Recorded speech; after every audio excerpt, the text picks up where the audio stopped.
dudes? We got Panakuchen starting. Yeah. So I already fried the bacon. I did that first.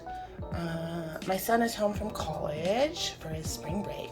Yes, so he's getting bacon, and my daughter is getting bacon and an apple and cinnamon sugar Panakuchen.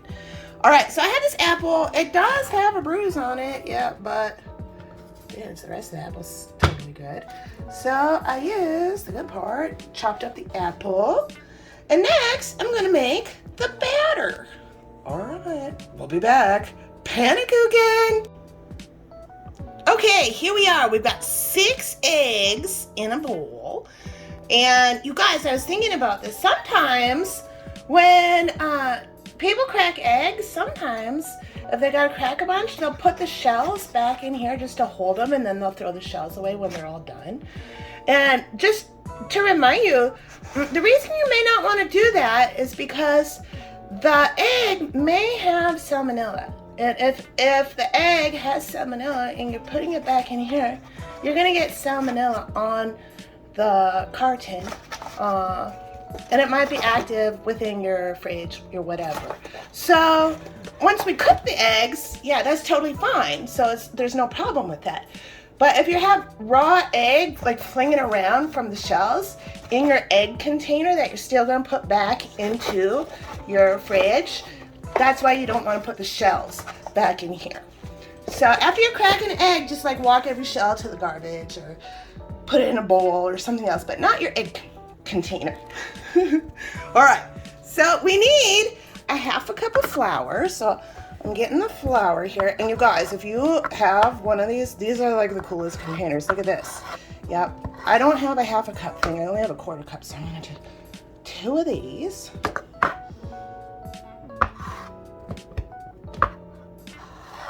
See how cool that is? Yeah, and a whole thing of flour fits right in one of these. I think I got this at, did I get this online? It says Progressive, and I love it. It clicks in, and I have one for my sugar and one for my flour. Yep, dirty dishes.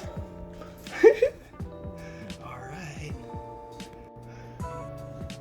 Okay, guys. So now I'm prepping the cooking dish for the Panakuchen.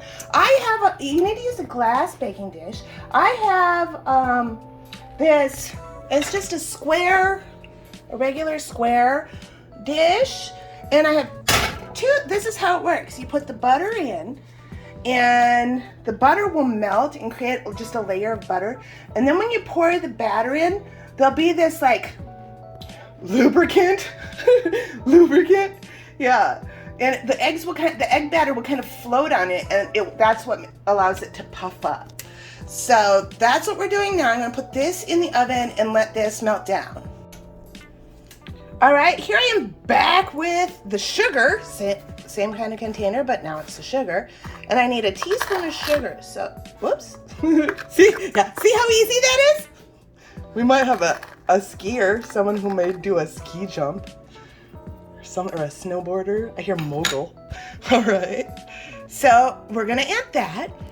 And then we also need, let's see, a 1/2 cup of milk. So I got the milk here. So that's just a 1/4 cup right now. Another 1/4 cup. Yeah, I'm showing you so you can make your own Panakuchen if you want.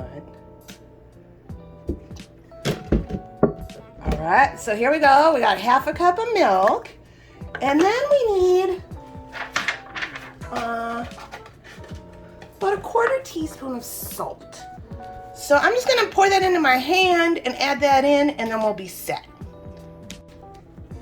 All right, so we have everything in here that we need to make Panakuchens. So you guys, when I was little, there is this chain. There still is one here, and I still go to it every now and then, called Panakuchen Hoops. Yep. And when I was little, that's where I would go with my mom. It'd be a big treat to go to the Panakuchen Hoops. And all the waitresses and waiters would dress up in little Dutch outfits.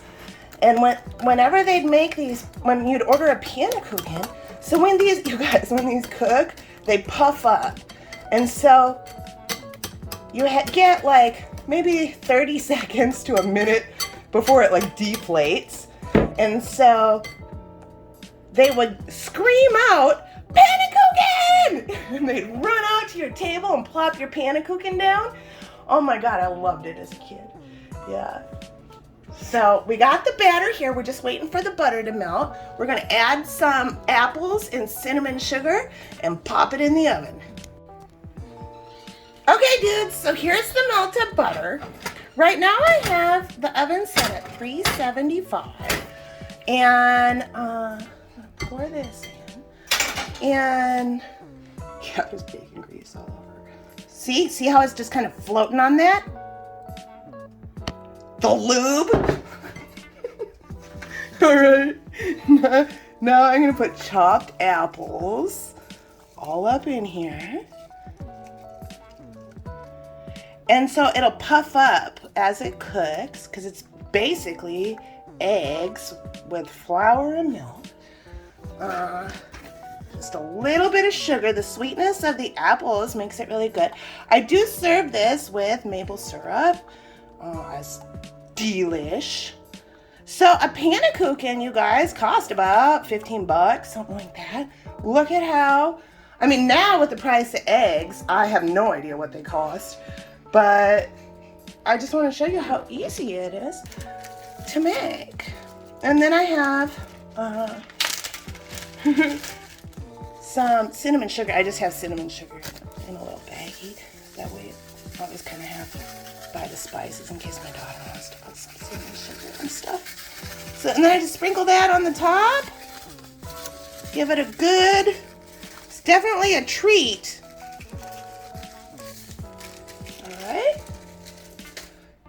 And in it goes.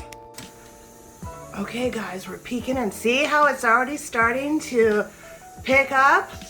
Ready to go. Oh my God, guys, check this out. Ooh, pannenkoeken! Oh my God. All right, dudes, here we go. You ready? Pannenkoeken! Pannenkoeken!